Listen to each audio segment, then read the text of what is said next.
आज से 6 करोड़ साल पहले इंसान धरती पर नहीं, बल्कि सोमारिया नाम के एक एडवांस प्लेनेट पर रहते थे।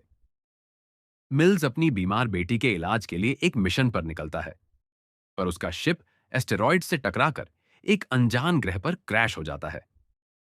जब मिल्स को होश आता है, तो उसे पता चलता है कि वह अकेला नहीं है।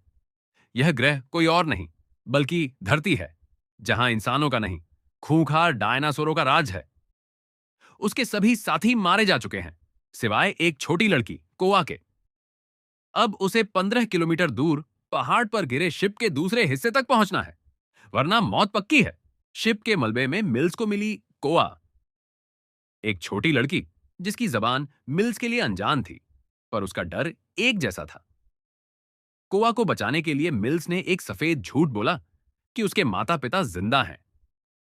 इसी एक झूठ के सहारे दो अजनबी मौत के साए में 15 किलोमीटर के उस सफर पर निकल पड़े, जहां हर कदम पर एक शिकारी उनका इंतजार कर रहा था।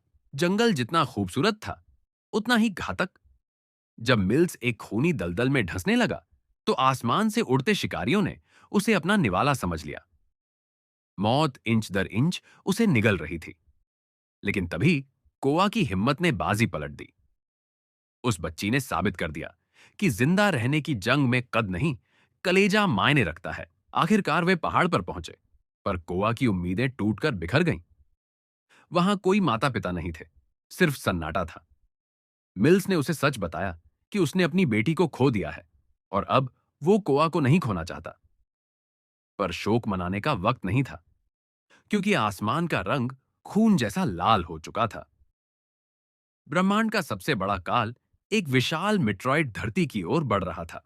जमीन फटने लगी, लावा उबलने लगा, और सामने खड़ा था वो डायनासोर शैतान जिसने गुफा से लेकर यहां तक उनका पीछा किया था। गोलियां खत्म हो चुकी थीं, पर हौसला नहीं। कोआ के जहरीले वार और मिल्स की चालाकी ने उस दानव को लावे के हवाले कर दिया। विनाश शुरू हो चुका था। आग की लपटें आसमान चूम रही थीं। क्या वे समय रहते इस नरक से निकल पाएंगे? जैसे ही उनका शटल बादलों के पार पहुंचा, नीचे एक धमाका हुआ जिसने पूरी पृथ्वी का चेहरा बदल दिया। डायनासोरों का साम्राज्य धुएं में मिल गया। मिल्स और कोआ ने एक दुनिया को खत्म होते देखा, ताकि एक नई दुनिया, इंसानों की दुनिया, जन्म ले सके। करोड़ों साल की बर्फबारी शुरू हुई, और पीछे रह गई सिर्फ एक अनकही कहानी।